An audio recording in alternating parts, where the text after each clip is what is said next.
Bienvenido entonces a nuestra clase nuevamente de la vida del apóstol Pablo. Vamos a orar para dar comienzo al estudio. Señor, gracias por este tiempo. Dirígenos ahora en la exposición de tu palabra. Ministra nuestras vidas, háblanos.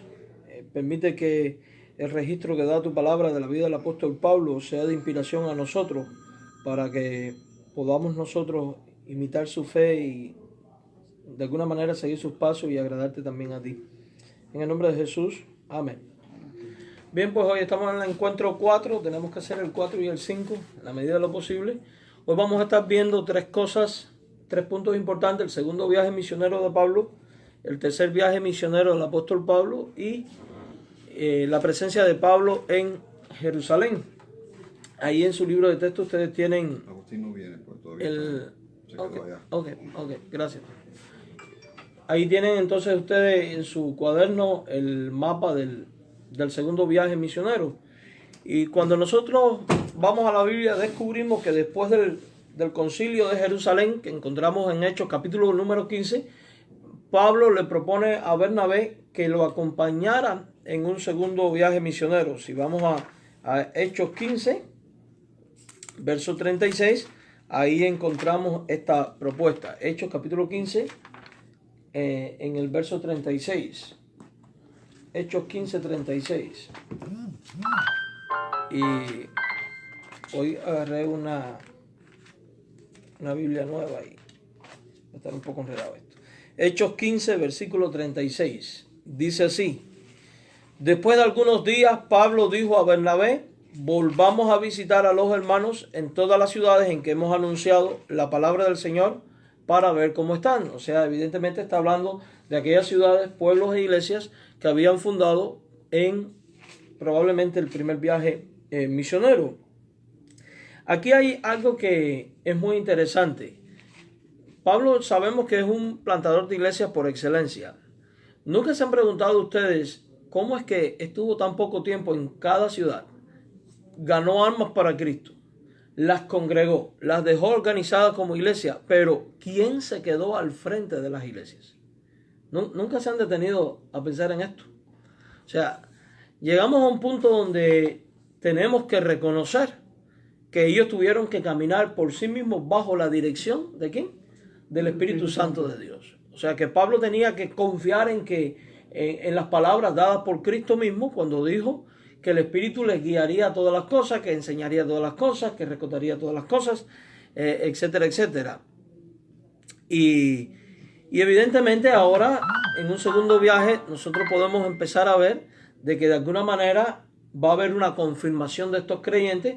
Y posteriormente, cuando Pablo conoce a Timoteo y vemos su carta, una de las cosas que él le dice a Pablo es: te he encomendado que establezcas ancianos, o sea, pastores, obispos, en cada iglesia y en cada congregación. Y aquí es donde vemos que las personas no solamente eran ganadas para Jesucristo, sino que además eran confirmadas en la fe. Y la manera de confirmar a las personas en la fe es por medio de la enseñanza, por medio, vamos a decirle así, del discipulado, y al mismo tiempo requerían no solo organizarse como iglesias, sino además ser consolidados y quedar con un liderazgo estructurado.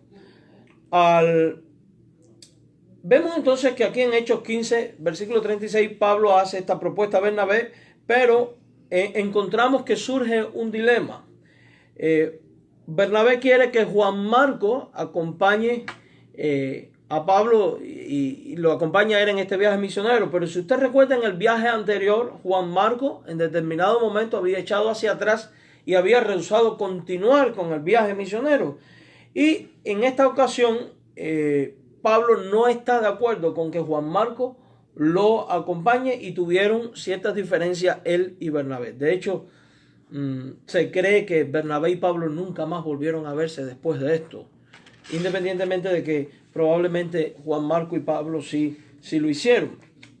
Entonces, al rehusar Pablo a Juan Marco como acompañante, Bernabé toma una decisión y es la de no ir con Pablo. Y él toma a Juan Marco y se va a cierto lugar y Pablo se va a otro lugar. Por lo que Pablo toma entonces a un segundo compañero de viaje que es Silas. Y los misioneros visitaron al principio la iglesia de Siria y la iglesia de Cilicia, y si usted tiene ahí el mapa lo puede ir viendo. Ellos visitan Siria y Cilicia y después cruzan el desfiladero de Tauros con el fin de visitar las comunidades que Pablo había fundado durante ese primer viaje. Llegaron entonces a la ciudad de Derbe y dirigiéndose a continuación hacia Listra, donde el apóstol circuncidó a Timoteo para evitar escandalizar a los judíos, porque este a quien querían llevar de acompañante era hijo de padre griego. Pablo hizo así muestra de su deseo de conciliación, aunque no se dio ni un ápice en la cuestión de principio. O sea que recuerde que teníamos el problema de los judaizantes, ¿verdad? Timoteo era de padre griego y para no entrar en conflicto, pues él cede, circuncida a Timoteo, no porque entendía que la circuncisión era parte que había que añadirle al proceso de salvación como los judaizantes creían, sino por un principio de mantener unidad y de no causar conflicto a fin de poder ser eficaz en la administración a ello. Timoteo era de ascendencia judía por parte de madre, por lo que no era lo mismo que si hubiera sido un creyente totalmente gentil. O sea que Timoteo tenía esta mezcla, era de padre griego, pero de madre ¿qué? Judía. Y de Listra fueron, según parece, a Iconio y de ahí fueron a Antioquía de Pisidia. Entonces vemos que ahora Pablo tiene un nuevo discípulo y aquí aprendemos un nuevo principio espiritual, un principio bíblico para el liderazgo. Siempre es oportuno y es bueno tener ¿qué? Discípulos. ¿Recuerdan ustedes cuál había sido la gran comisión de Jesús? Vayan y hagan discípulos. Ahora Pablo de alguna manera está siendo no solo acompañado, sino que probablemente está entrenando a este hombre que es Silas. Ustedes como futuros ministros o expositores o misioneros, no sé lo que Dios vaya a hacer de ustedes, también tienen la responsabilidad de ver lo importante que es transmitir lo que uno sabe, lo que uno conoce a otros y hacer así discípulos para que la misión se vuelva más extensa. Podríamos decir de alguna manera que este método de ven conmigo, acompáñame, aprende mirando, aprende mientras hacemos, se convierte en el seminario o en el medio de entrenamiento para los futuros líderes. No es de extrañarnos que después Pablo, cuando escribe a Timoteo su carta, y alguno de ustedes está haciendo un trabajo escrito sobre la carta de Timoteo, no sé quién es, Pablo llega a decir como requisito para los obispos, no un neófito, o sea, no un recién convertido, no alguien sin experiencia, sino alguien experimentado. ¿Y quiénes son estas personas experimentadas? Pues aquellos que han recibido entrenamiento doctrinal, espiritual, escritural, pero también entrenamiento práctico al ir en el trabajo de campo, en el trabajo misionero. De hecho, les voy a decir, yo soy de los que cree que una de las deficiencias más grandes que está habiendo en el mundo actual en la formación de nuevos líderes es que casi todos los entrenamientos ocurren en el marco de un aula y no hay el espacio para, no se está propiciando el espacio para salir y dar el entrenamiento en la calle, en el tú a tú, en la convivencia con la realidad de los fenómenos que uno encuentra cuando uno evangeliza, cuando uno discipula o cuando uno simplemente hace el trabajo pastoral o misionero de tú a tú con las personas. La continuación del viaje ha suscitado también muchas controversias entre los comentaristas, entre los estudiosos de la Biblia, y ha dado lugar a dos interpretaciones básicas. Nosotros aquí no nos interesa decir esta es la correcta o esta es la incorrecta, sencillamente exponemos las dos. Usted luego en casa, recuerde, esto es un seminario, esto no es un estudio dogmático. Usted en casa puede buscar otra literatura, otros comentaristas en internet y documentarse y hacer suya la idea que más ajustada usted encuentre a la Biblia. Tenemos un primer exponente como alguien llamado como Ramsay y otros exegetas que creen que la iglesia del primer viaje son las iglesias de Galacia, a las que más tarde se dirige la epístola del apóstol Pablo a los Gálatas. Y estos autores sostienen que Pablo fue directamente a Antioquía de Pisidia, al norte, y que atravesó toda la provincia romana de Asia, pero sin predicar en ninguna parte. Sin predicar porque les fue prohibido por el Espíritu Santo predicar la palabra en Asia. Si usted va a Hechos capítulo 16, verso 6, eso es lo que dice el apóstol Pablo. Hechos 16, 6 dice: atravesando Frigia y la provincia de Galacia, le fue prohibido por el Espíritu Santo hablar la palabra en Asia. Oye, fíjese esto, ¿no es interesante lo que aquí ocurre? El Espíritu Santo diciendo literalmente: aquí no quiero que prediques. Parece alarmante, y aquí es donde vemos la soberanía de Dios también obrando, porque a veces uno podría decir, bueno, pero ¿cómo es posible que el Espíritu Santo no quiera que a determinada ciudad no se le predique el Evangelio? Aun cuando Cristo dijo vayan a todas las naciones. Es que Cristo dijo vayan a todas las etnias, pero realmente al final la voluntad de Dios es así. Dios sabe el momento para cada nación, para cada etnia, y el tiempo para cada cosa, porque de Dios son los tiempos y todas las cosas ocurren dentro del tiempo de Dios. El mismo libro de Gálatas, capítulo 4, verso 4 dice: llegado el cumplimiento del tiempo, Dios envió a su Hijo nacido de mujer. Y evidentemente no era el tiempo para que esta ciudad oyera el Evangelio. Entonces, luego vemos que llegan a Misia, y en el versículo 7 dice la Biblia: cuando llegaron a Misia, entraron en Bitinia, pero el Espíritu no se los permitió. O sea que encontramos otro lugar en el cual el Espíritu tampoco les permite predicar la palabra. Y de ahí que estos comentaristas no creen que estas iglesias sean las del primer viaje misionero.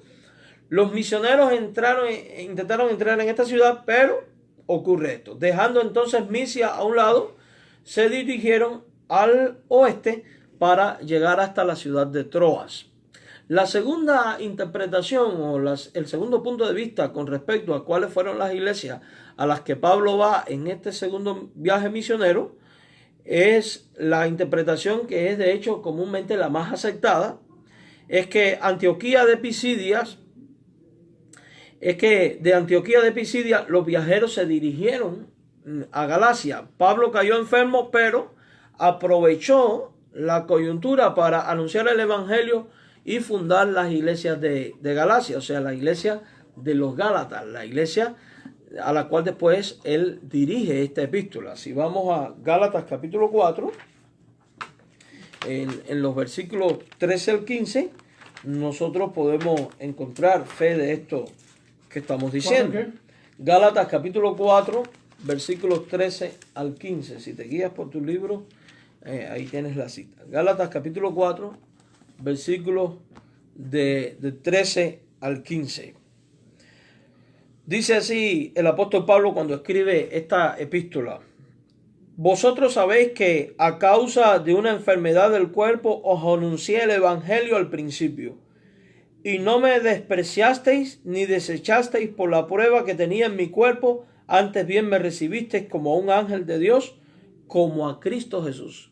Y Josefo, un historiador del siglo I, cuenta de que el apóstol Pablo era una persona que tenía serios problemas de la vista, que de hecho los ojos los tenía chuecos y que además les supuraban. Y si nosotros empatamos estas evidencias, alguien que le supuran los ojos es alguien que tiene una infección muy fuerte y es alguien que queda expuesto también a fiebre y cosas por el estilo. Y es interesante porque dice el verso 13: vosotros sabéis que a causa de una enfermedad del cuerpo os anuncié el Evangelio al principio, y no me despreciaste ni desechaste por la prueba que tenía en mi cuerpo. O sea que al parecer era algo visible y que era desagradable. Y sin embargo los Gálatas los recibieron. Y aquí es donde vemos esos misterios de Dios, como una enfermedad de este hombre es lo que propicia que venga a la existencia, la fundación de una nueva iglesia. Y ahí es donde vemos que un misionero, que un siervo de Dios no puede desaprovechar ninguna oportunidad, sino que cada momento, cada circunstancia de la vida y donde quiera que estemos es una oportunidad. Es una oportunidad para hacer la obra de Dios, es una oportunidad para incluso fundar una iglesia. ¿Con cuánta gente se funda una iglesia? Mucha gente dirían con 10, con 15, con 20, con 30, con 100 es el número ideal para empezar una iglesia. No. Dice la Biblia que donde hay 2 o 3 reunidos en el nombre del Señor, ¿qué pasa? Él está ahí. Él está ahí, Él está ahí. Entonces basta con que hayan 2 creyentes dispuestos a honrar al Señor, a llevar a cabo la gran comisión y a organizarse administrativamente para que haya oportunidad de plantar una iglesia, con todos los requisitos que esto lleva. Entonces sigue diciendo Pablo cuando está narrando su testimonio, y no me despreciaste ni desechaste, verso 14, por la prueba que tenía en mi cuerpo, antes bien me recibisteis como un ángel de Dios, como a Cristo Jesús.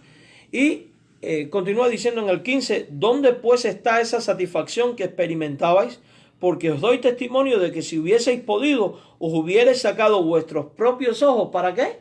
Para dármelo. Entonces, podemos confirmar la teoría de que sí, la infección que padecía de los ojos era algo serio y que el problema tenía que ver con la vista, porque ahora está diciendo que los Gálatas se habían identificado con él de tal manera que si hubieran podido renunciar a una parte física de su cuerpo para cubrir la necesidad de Pablo, pues lo hubieran hecho. Entonces, ciertamente Pablo es la persona que funda la iglesia en Galacia, la iglesia entre los Gálatas.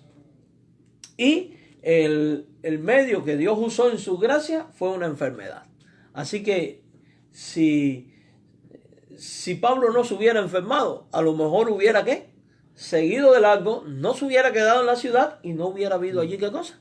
Iglesia. Entonces podemos decir que aún esta enfermedad es un acto providencial de Dios para salvación de los Gálatas. Y ahí es donde vemos que tenemos que tener cuidado y no ver siempre las cosas desde nuestra perspectiva que creemos negativas como eventos desafortunados, porque pueden ser el resultado de la voluntad de Dios para una cosa de mucho mayor trascendencia, como fue el caso este.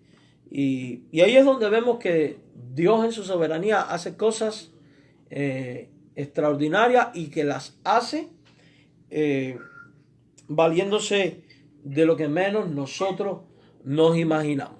Bien, entonces la orden de no predicar en las provincias de Asia por parte del Espíritu Santo determinó este itinerario de Antioquía de Pisidia hacia el noreste. Y cuando leemos la Biblia y descubrimos que cuando Pablo hubo acabado de predicar en Galacia,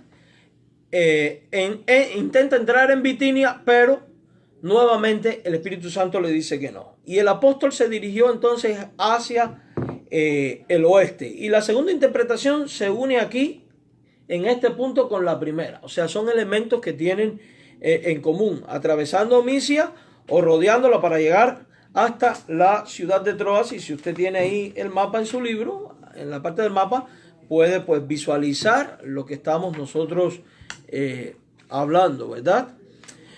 Lucas habla muy poco de este periodo en el libro de los Hechos. De hecho, conocemos de esto gracias a parte de lo que el mismo apóstol Pablo escribe después en sus epístolas. El Espíritu Santo ahora, al ver estos mapas, podemos darnos cuenta que está dirigiendo a los misioneros hacia Europa. Hacia Europa. Ya habían iglesias en Asia, ahora el Espíritu está dirigiendo ¿hacia dónde? Hacia Europa. Vemos entonces que está habiendo una confirmación de la orden de la Gran Comisión, de hasta lo último de la tierra, ¿verdad? Y el relato de Lucas es tan precipitado como el ímpetu con el que él se movía. Una vez en Troas, en la ciudad de Troas, Pablo, el apóstol Pablo, tuvo la visión de un varón macedonio que viene a él y suplica ayuda a causa de ciertas necesidades de índole económica que estaban ocurriendo. Si vamos nuevamente al libro de Hechos, capítulo 16, que es el texto clave que estamos viendo, Hechos, capítulo 16, en el versículo número 9, dice la Biblia: se le mostró a Pablo una visión de noche. Esto es importante, aunque era de noche, no es un sueño, es una visión. Pablo entra en éxtasis, Dios le está revelando, y aquí recuerden que Pablo es alguien que es dirigido directamente por el Espíritu Santo, y eso le califica como apóstol. Se le mostró a Pablo una visión de noche, un varón macedonio, o sea, alguien que es de la ciudad de Macedonia, de la región de Macedonia, que estaba en pie rogándole y diciendo, pasa a Macedonia y ayúdanos, y ayúdanos. Y esto es uno de los tantos medios que Dios usa para comunicarse. Y en respuesta a este llamamiento, ocurre que los misioneros a los que se unió Lucas emprendieron enseguida la travesía hacia Europa. Aquí empezamos a confirmar ciertas características presentes en la vida de Pablo. Son características que debemos mirar nosotros y adoptarlas como nuestras, como líderes, como siervos, como personas que estamos al servicio de la obra del Señor. Y es que uno tiene que ser vulnerable a la dirección del Espíritu Santo de Dios. Uno tiene que tener disposición de escuchar lo que el Espíritu quiere decirnos, pero al mismo tiempo tiene que tener la disposición de renunciar a todo y obedecer incondicionalmente y de manera insofacto a lo ordenado por Dios. ¿Recuerdan ustedes antes del primer viaje misionero? Ministrando estos al Señor, dijo el Espíritu Santo, apartarme a Saulo y a Bernabé a la obra que lo he encomendado. Y dice que la iglesia ayunó, oró, le impusieron las manos. ¿Y qué pasó? Y los enviaron. ¿Qué hicieron ellos? Se fueron. Y vemos ahora esto en una segunda ocasión. Ahora los está enviando hasta la parte de Europa por medio de una visión. Dios le está permitiendo decir a ellos, pasa aquí a Macedonia. Y vemos que ellos enseguida hacen todos los arreglos. ¿Y qué hacen? Se van. Y aquí hay una serie de elementos que considerar, hermanos. Noten, las iglesias eran nuevas, no tenían mucho liderazgo. Y estamos hablando un liderazgo tan fuerte como el de Pablo, un liderazgo tan fuerte como el de Bernabé, como el de Silas, que de buena a primera, un líder tan poderoso, tan fuerte, tan enriquecido con la palabra como este, diga, ya me tengo que ir porque Dios me necesita en otro lado. Y vemos una reacción positiva de parte de la iglesia. O sea, no solo los líderes tienen que reaccionar positivamente a la voz del Espíritu, sino también la iglesia, porque la iglesia, en el caso de Antioquía, no le dijo a Pablo y a Bernabé, no. ¿Cómo es que no los van a quitar? Ni ahora tampoco ocurre lo mismo, sino que confían en que el Espíritu Santo va a seguir haciendo la obra, porque la obra no es de los hombres, la obra no es de Pablo, la obra no es de Silas, la obra era de Dios. Y Dios cuida su obra y Dios provee para su obra. Y sí, se va Pablo y se va Silas, pero Dios iba a levantar a otro, porque Dios tiene el poder para hacerlo y porque Dios al que llama, dice la Biblia, que capacita y usa. Así que las iglesias no deben tener miedo de enviar a aquellos a quienes Dios está llamando de entre sus filas. Y este patrón es algo que vemos también, por ejemplo, en Pedro. Cuando Jesús le dijo a Pedro, y este estaba limpiando allí las redes, ven y sígueme, dice que al instante dejó las redes y le siguió. Mateo estaba en el banquillo de cobrador de impuestos cuando Jesús le dijo, sígueme, y él lo dejó todo y le siguió. Y las mismas palabras de Jesús, ¿cuáles habían sido? Las palabras de Jesús habían sido, el que quiera ser mi discípulo, niéguese a sí mismo, tome su cruz cada día, ¿y qué? Y sígame. O sea que esta enseñanza la vemos ahora cumplida en estos hombres, en Pablo y en el caso de Silas. Tienen una visión, pasa acá, ayúdanos, ¿y qué hacen ellos? Pues se van, obedecen a la voz de Dios. Esa debe ser nuestra actitud. Entonces,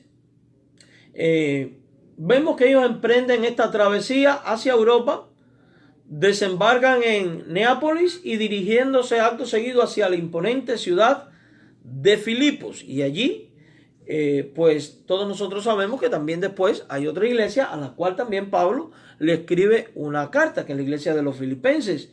Y Pablo funda la iglesia en este lugar que sería especial objeto de su afecto. De hecho, es una de las iglesias que viene a estar más cerca con el apóstol Pablo. Vamos a Hechos capítulo 16, versículo 11 al 40. Ahí encontramos todo este relato.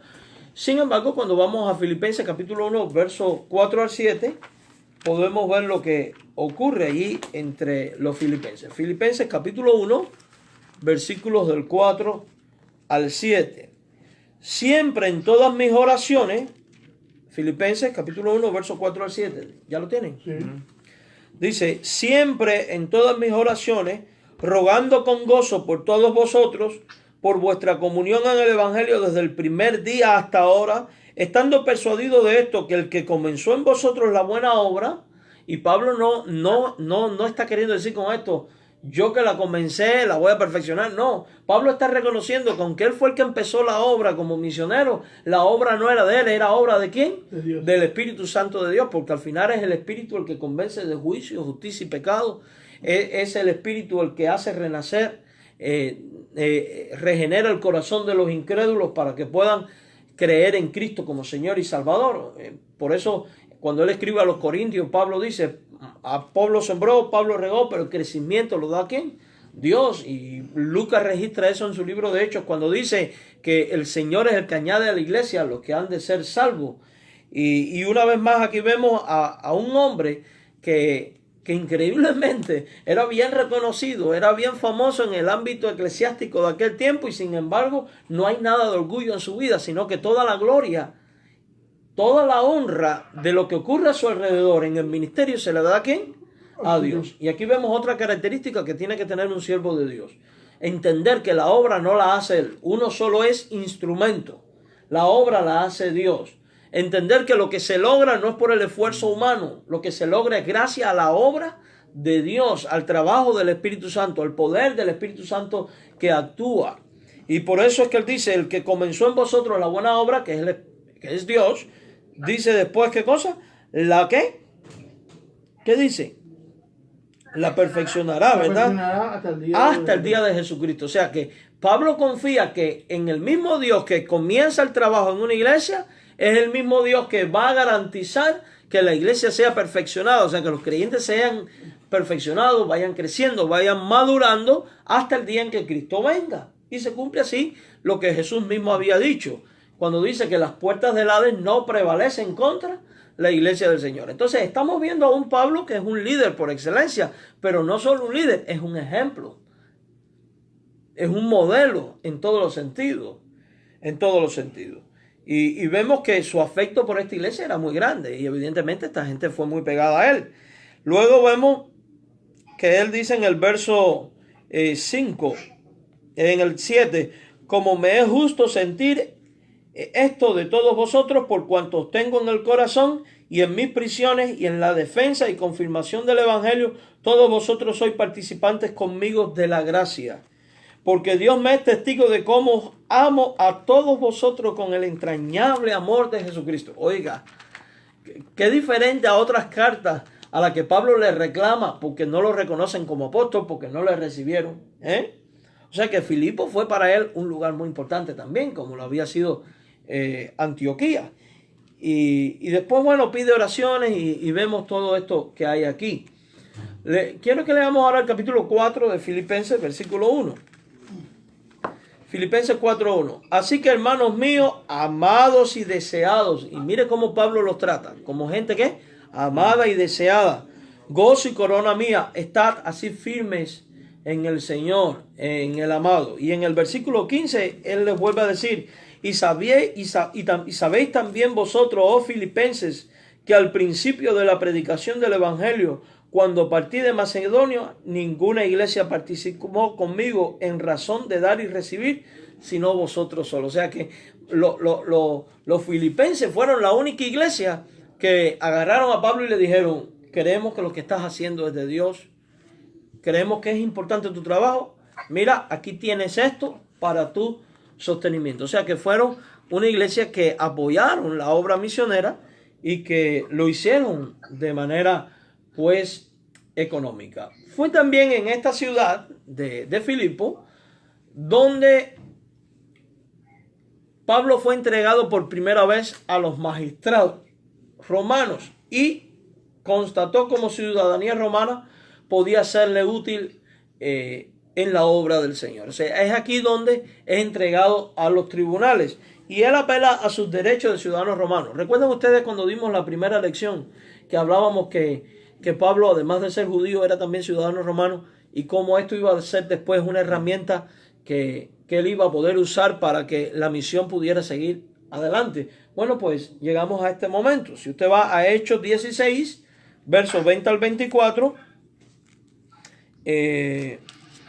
nosotros pues encontramos este relato. Y presentándolos a los magistrados dijeron: estos hombres, siendo judíos, alborotan nuestra ciudad y enseñan costumbre que no es lícito recibir ni hacer, pues somos romanos. Y se agolpó el pueblo contra ellos, y los magistrados, rasgándole las ropas, ordenaron azotarles con varas. O sea, le dieron un tratamiento como judíos. Lo que ellos ignoraban era que, en el caso de Pablo, él era romano. Y la ley romana de aquel tiempo prohibía que se le diera un trato así a los romanos. Por tanto, cuando ellos azotan a Pablo, de alguna manera están violando sus propias leyes, y es cuando entran en temor cuando Pablo les dice: yo soy ciudadano romano. Y mire lo que sigue diciendo. Verso 23. Después de haberle azotado mucho, lo echaron a la cárcel, mandando al carcelero que los guardase con seguridad, el cual, recibiendo este mandato, los metió en el calabozo de más adentro y le aseguró los pies en el cepo. O sea, lo ataron por los pies. Vamos a los versos 37 al 39. Capítulo 16 de Hechos. Verso 37 al 39. Pablo les dijo: después de azotarnos públicamente sin sentencia judicial, o sea, había sido una violación del derecho de aquel tiempo, y vemos aquí ahora a un Pablo que apela ¿a qué? A las leyes civiles, ¿verdad? Pero Pablo le dijo: después de azotarnos públicamente sin sentencia judicial, siendo ciudadanos romanos, nos echaron en la cárcel, y ahora nos echan encubiertamente porque los habían soltado. Pablo dice: no. Por cierto, si no vengan ellos mismos a sacarnos. Y los alguaciles hicieron saber estas palabras a los magistrados, los cuales tuvieron miedo al oír que eran romanos. Y viniendo, les rogaron, y sacándolo le pidieron que salieran de la ciudad. O sea, se asustaron, ¿verdad? Y mire que el hombre era fuerte. Pablo no era ningún blandengue, porque usted sabe lo que es que te azoten después de haber pasado en la cárcel con los pies atados en un cepo, que te digan: ya vete, y él diga: no, de aquí no me voy, ustedes violaron las leyes y está haciendo valer su derecho, ahora tienen que venir ustedes oficialmente y sacarme. Y esto es, vamos a decir, la primera vez que hay este tipo de confrontación con los magistrados. Bien, el viaje de Pablo no termina aquí, sino que continúa. Dejando a Lucas en Filipos, Pablo se dirige entonces a la ciudad de Tesalónica junto con Silas, y ahora se suma al viaje el joven Timoteo. El breve relato de Hechos capítulo 17, versículos del 1 al 9, acerca de la iglesia en Tesalónica, se complementa con los datos que se ofrecen en la epístola que escribe después el apóstol a los tesalonicenses. Y en esta ciudad el apóstol ganó para Cristo a muchas personas de origen griego, poniendo con mucho cuidado las bases de la congregación, dando ejemplo de trabajo y de frugalidad, fabricando tiendas para no ser carga económica para nadie. O sea que un sinnúmero de gentiles, vamos a decirlo de esta manera, en esta ciudad, pues aceptan a Cristo, creen en Cristo como Señor y Salvador. Pero los judíos de Tesalónicas desencadenaron una persecución contra él. Y si usted se ha dado cuenta, esto viene siendo un patrón repetitivo. Los judíos no cesan de perseguir aquí al cristianismo. Los hermanos lo hicieron partir entonces con Silas hacia la ciudad de Berea, donde la predicación suscitó numerosas conversiones, incluso entre las personas judías. Y una vez más vemos un dato interesante. Nosotros podríamos decir: ¡qué malo! No era fácil vivir bajo tanta persecución. Podríamos decir, si estaban haciendo la voluntad de Dios, si están en la misión de Dios, ¿por qué Dios permite la persecución? ¿Acaso no más bien debía Dios librarle de todo eso para que pudieran trabajar con más facilidad? Mire, hermano, resulta ser que la persecución era la parte del plan de Dios y de la voluntad de Dios. Si no hubiera habido persecución, probablemente se hubieran estancado en un solo lugar y no se hubieran tenido que mover de un lugar a otro. Porque eso fue lo que pasó en el libro de los Hechos. Dios le había dicho, Jesús le había dicho, vayan y prediquen a todas las criaturas, a todas las naciones, a todas las etnos. Y resultó ser que esto no ocurrió. Y hasta que no hubo persecución, ellos no salieron, unos a Samaria, otros hacia otros lugares. Entonces, la persecución de alguna manera viene a ser la herramienta de Dios para permitir que los creyentes vayan de ciudad en ciudad. Y por el libro de los Hechos vemos que cuando iban de ciudad en ciudad, iban predicando a Cristo. De tal manera que la persecución suscitó la multiplicación de la iglesia. Y esto es lo que nosotros vemos en los tiempos modernos también. Por ejemplo, países como China, donde el cristianismo no es permitido, hay un sinnúmero de creyentes y una multiplicación muy grande debido a que como no se pueden reunir mucha gente juntos, cada creyente de alguna manera se convierte en un portavoz del evangelio, en un predicador, en un líder, y el número de iglesias se multiplicó, se ha multiplicado. Países como en el pasado, esto no ocurre en el presente, como Cuba, por ejemplo, como Rusia, donde también fue perseguido el cristianismo, ocurrió que hubo necesidad de un mayor número de liderazgo y los laicos, por donde quiera que iban, plantaban iglesias y hablaban de Cristo. Entonces, lo que nosotros podríamos ver como negativo resulta ser la palanca que usa Dios para mover a la iglesia a fin de que haya una evangelización y una plantación de iglesias muchísimo, muchísimo mayor. E incluso de iglesias saludables.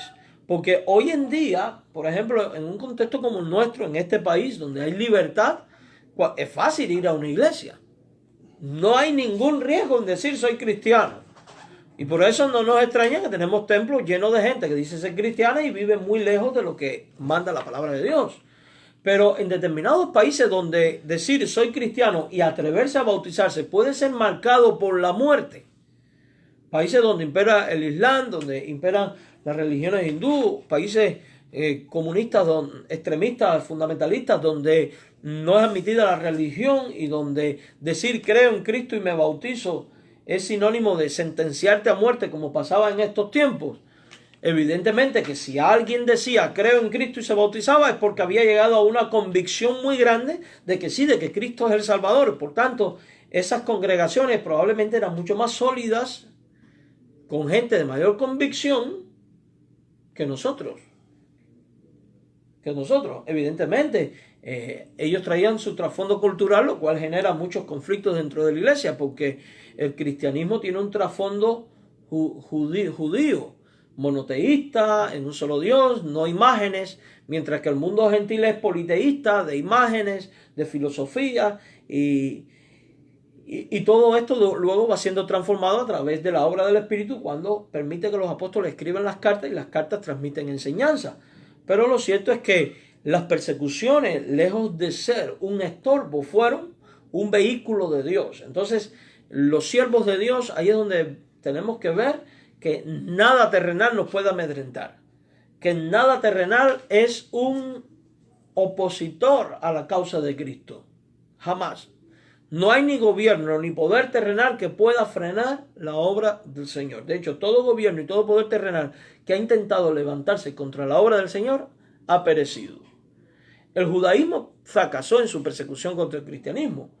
Los romanos fracasaron, el gran imperio romano fracasó en su persecución contra el cristianismo. De hecho, hoy no hay imperio romano y el cristianismo aquí está.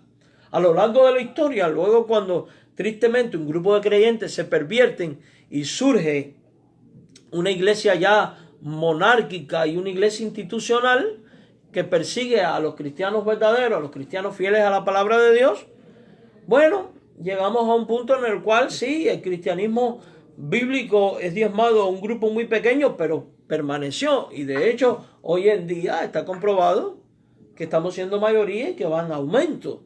Y que cada vez serán pues muchísimos más. Pero la gran realidad es que esto nos permite confirmar de que la obra es de Dios, no de los hombres. Y Pablo está consciente de ello. Y por eso descansa en las promesas del Espíritu y en la fuerza que da el Espíritu de Dios. Y se atreve a enfrentar y a seguir haciendo lo que Dios le ha mandado hacer, pese a la oposición, pese a la persecución. Y aquí aprendemos otra cosa. ¿Ustedes en el futuro van a ser líderes cristianos? líderes de iglesia, no sé en qué ministerio Dios los vaya a poner, siempre va a haber oposición de afuera, de los que no son creyentes, y también de adentro, de los que dicen ser creyentes. Y el ejemplo de Pablo se convierte en algo digno de imitar, en el sentido de que pese a toda oposición que pueda venir, uno tiene que atreverse a hacer la voluntad de Dios y enfrentar, no dejar que esto cause mellas, no dejar que estas oposiciones me lleven a sentarme, sino todo lo contrario, que las persecuciones me lleven a darme cuenta de que si estoy siendo atacado por lo que estoy haciendo por Cristo, se debe a que Satanás está molesto, y es porque yo estoy haciendo lo que Dios quiere que yo haga. Y Pablo está convencido de eso en este estudio que estamos haciendo, y por eso se atreve a continuar. Porque oiga, verdaderamente, piense usted en esto. ¿Cómo se sentiría usted si está predicando y de buena primera lo azotan, lo apedrean, le pegan con palos, lo meten preso toda una noche, le amarran los pies?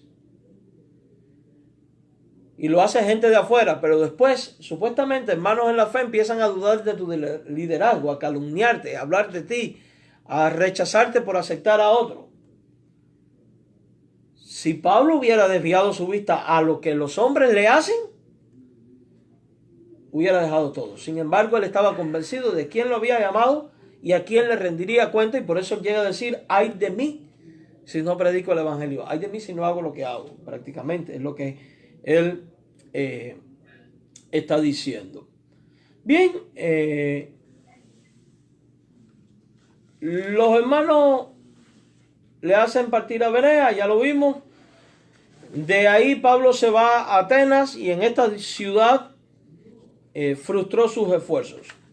En Hechos capítulo 17, versos 22 al 31, da el resumen del discurso que pronunció ante los filósofos sobre la colina de Marte, allí en el Areópago, donde habla de el altar al Dios no conocido y todas estas cosas que nosotros conocemos. Y Pablo expuso las verdades comunes al estoicismo y el evangelio, proclamando fielmente ante un auditorio sumamente crítico que ellos debían volverse al Dios único y verdadero, que no puede ser representado con imagen alguna, y que debían volverse arrepentidos, creyendo en el Hijo de este Dios, en Cristo, con vistas al juicio que había de venir y con vistas a la resurrección, Recuerde que la Biblia enseña que después de la resurrección, en el calendario de Dios, hay que rendir cuentas a Dios, creyente o no creyente, por sus actos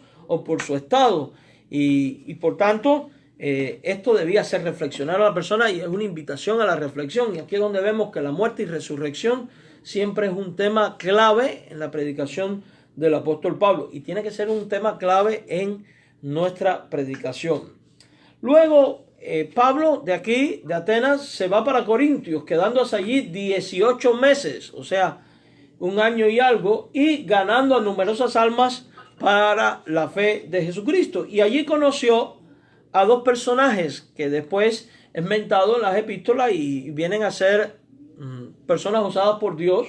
Por ejemplo, estos son los que después a Apolo les ponen más claramente el evangelio, que son Aquila y Priscila. Y de hecho Pablo llega a hospedarse en su casa. Si vamos a Hechos capítulo 18, versos 1 al 3, dice: después de estas cosas, Pablo salió de Atenas, fue a Corinto y halló a un judío llamado Aquila, natural del Ponto, recién venido de Italia, con Priscila su mujer, por cuanto Claudio había mandado que todos los judíos salieran de Roma. Fue a ellos, y como era del mismo oficio, se quedó con ellos y trabajaban juntos, pues el oficio de ellos era hacer tiendas. Y discutían en las sinagogas todos los días de reposo, y persuadía a judíos y a griegos. ¿De qué los persuadía? De que Cristo es el Hijo de Dios, de que Cristo es el Mesías, de que es el Salvador, y de que debían pues creer en él. La predicación de Pablo también provocó aquí la ira de los judíos. Dejó entonces de frecuentar la sinagoga, y desde entonces anunció el evangelio en casa de una persona que él identifica como justo, que estaba junto a la sinagoga. O sea, no me inviten en la sinagoga, no me importa, aquí al ladito yo voy a tener el lugar donde voy a estar predicando. Si usted va al capítulo 18, versos 5 al 7, dice que cuando Sila y Timoteo vinieron de Macedonia, Pablo estaba entregado por entero ¿a qué? A la predicación de la palabra. Y aquí vemos otro ejemplo. Los líderes evangélicos deben de entregarse por entero a la predicación de la palabra. El negocio de nosotros no es vender cosas en una iglesia. El negocio de nosotros no es hacer dinero. El negocio de nosotros no es entretener gente con determinado culto, determinados programas de esto. Pero hay iglesias que son más entretenimiento de la gente que servicios de predicación. Iglesias que cuando usted va es el café para los hombres, el té de las mujeres, el almuerzo de las parejas, el grupo de tal cosa y más cual cosa, y es un entretenimiento y el día de la madre y el día del padre y el día de acción de gracia y Navidad y el día de la independencia y el día de esto, y todo tiene un día menos la predicación de la palabra. Y ajustamos todo el quehacer de la predicación a días puestos por los hombres, no a días señalados por Dios, porque Dios, ¿dónde dice la Biblia celebra Navidad? ¿Dónde dice la Biblia celebra Semana Santa? ¿Dónde dice la Biblia celebra el Día del Amor? ¿Dónde dice la Biblia celebra el Día de la Madre, del Padre? La Biblia no manda hacer eso. La única celebración que la Biblia nos manda hacer es la que muchas veces es la que menos hacemos, es la celebración de la Cena del Señor. ¿Y qué es la Cena del Señor? Recordar que Cristo murió, fue sepultado, resucitó, ascendió al cielo y viene pronto. El Evangelio, la esencia del Evangelio. Entonces, la misión nuestra es predicar la palabra. Si ustedes como futuros líderes se dedican a entretener gente y no predicar la palabra, están fuera de la misión de Dios. Cuando un pastor, un predicador, una iglesia, por grande o pequeña que sea, por muy elocuente o no que sea su pastor, está dedicado a programas de esto, de aquello, de lo otro, y de lo otro, y de lo otro, y de lo otro, y no a predicar la palabra, el evangelio, está fuera del orden de Dios. Y mi recomendación es, sálgase de ahí, no vaya ni ahí, porque está fuera de lo que Dios ha mandado hacer. Y esto lo vemos aquí. Dice que estaban entregados por entero a la predicación, testificando a los judíos que Jesús era el Cristo. Pero oponiéndose y blasfemando esto, les dijo, sacudiéndole los vestidos, vuestra sangre sea sobre vuestra propia cabeza, como diciendo, ¿ustedes no quieren oír? Bueno, está bien, ese es su asunto. Y saliendo de allí se fue a la casa de uno llamado Justo, temeroso de Dios, el cual estaba junto a la sinagoga, y siguió su misión. Siguió su misión de predicar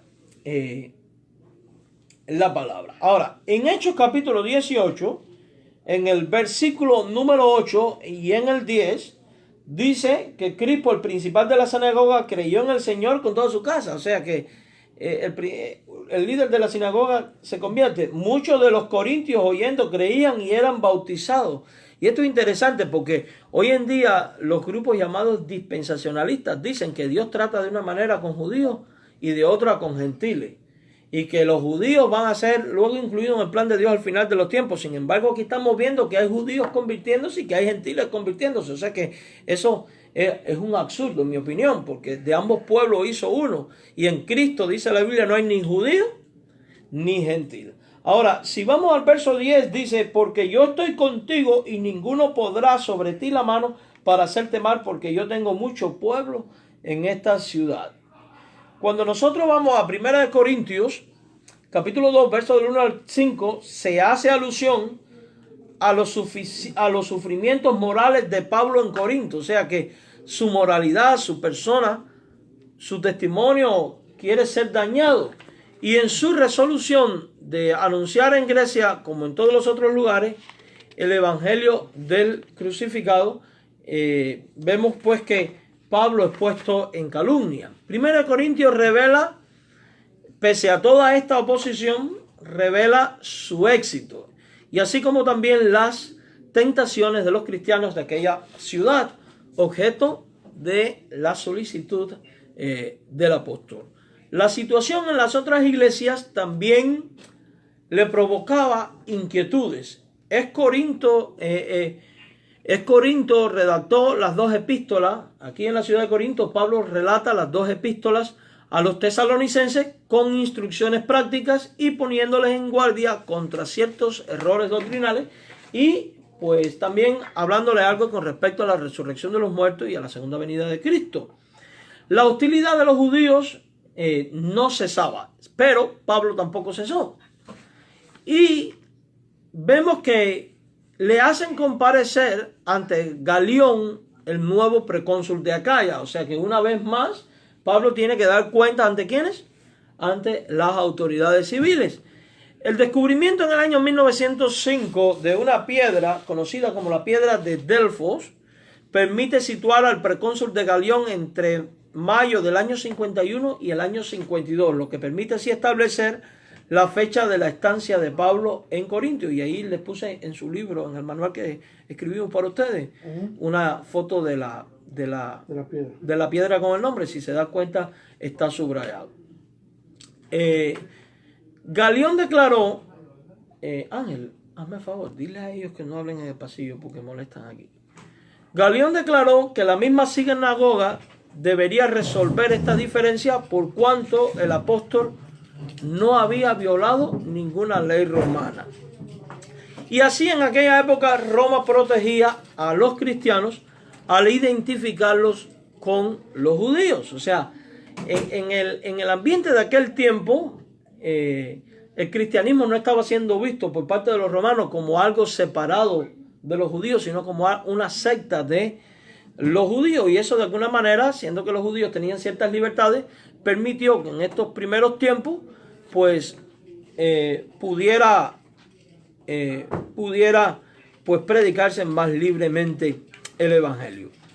Luego Pablo se va a la ciudad de Éfeso. No se queda allí, aunque promete regresar y se embarca rumbo a Cesarea, desde donde sin duda va a la ciudad de Jerusalén. En el capítulo 18 de Hechos, en el versículo 22, dice: habiendo arribado a Cesarea, subió para saludar a la iglesia y luego descendió a Antioquía para saludar a la iglesia, y volviendo de allí a Antioquía de Siria. Y el punto de partida de este segundo viaje, y en el curso del cual había llevado el cristianismo a Europa, al evangelizar Macedonia y al evangelizar también por toda Acaya. El evangelio entonces había dado un gran paso para introducirse de lleno en el imperio romano. O sea, vemos que ya está en Judea, en Samaria, está en el Asia Menor y ahora se está extendiendo ¿a dónde?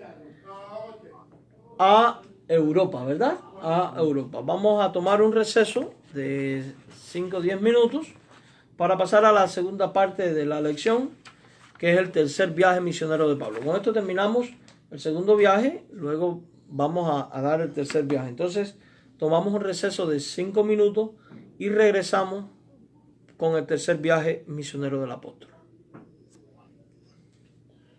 Hermana, la llama para tu...